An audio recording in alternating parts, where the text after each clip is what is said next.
Looking around the nation tonight, the drug remdesivir is expected to become available at hospitals this week. Daniel O'Day, the chairman and CEO of Gilead Sciences, says the company's entire supply has been donated to the U.S. government, who will now distribute it. Last week, the FDA approved emergency use of the drug, meaning doctors can administer it even though it hasn't gone through the usual FDA approval review process. A study by the National Institutes of Health found patients who took remdesivir recover about 4 days faster than those who didn't take the drug. The FDA is now requiring makers of coronavirus antibody tests to promptly seek emergency use authorization. Commercial manufacturers must submit emergency authorization requests and validation data for their tests within 10 business days. The policy shift announced today reverses a policy the FDA instituted in March, which loosened approval standards. Broad antibody testing could provide a better sense of how much of the population has been infected with coronavirus, possibly developing immunity. However, it's not yet clear if antibodies make a person immune to the virus or how long that immunity would last. Tyson Foods says the challenges it's been dealing with because of COVID-19 aren't going to let up anytime soon. Tyson closed down its largest plant in Waterloo, Iowa, because so many of its workers tested positive for the coronavirus.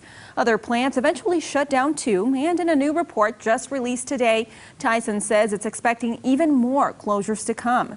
Of course, this will all trickle down to the consumer with lower levels of productivity and higher costs of production. Tyson says there will be a shortage of protein in the supply chain. Well, a hornet species that preys on honeybees and can be deadly to humans has been spotted in the U.S. for the first time. A small number of Asian giant hornets that you see right here have been sighted in the Pacific Northwest. The Washington State Department of Agriculture released a photo of the now nicknamed murder hornet on social media. The agency says the danger to the average person, however, is low. They have reportedly ramped up efforts to contain the spread of the hornets, which attack honeybees in the early summer. In consumer news tonight, Carnival Cruise Line is slated to resume some of its North American trips this summer. Today, Carnival announced 8 of its ships will resume operations starting August 1st. Cruises in all other North American and Australian markets will remain suspended until August 31st. Cruise lines were among the first to take a hit during the pandemic as travelers canceled or delayed trips and governments restricted travels. J.Crew has filed for bankruptcy. It's the first national U.S. retailer to file for Chapter 11 bankruptcy protection since the coronavirus pandemic forced a wave of store closures. The clothing retailer said it reached a deal with its lenders to convert about $1.65 billion of debt into equity. J.Crew Group expects to stay in business and emerge from bankruptcy as a profitable company. The company also operates the fast-growing denim brand Madewell, which was slated for an initial public offering, but now it will remain part of the J.Crew Group. Uber says it's not taking any risks as it rolls out a mask requirement for drivers and riders.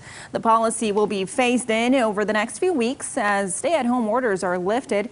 The company announced last month it would ship millions of masks to drivers to follow CDC guidelines.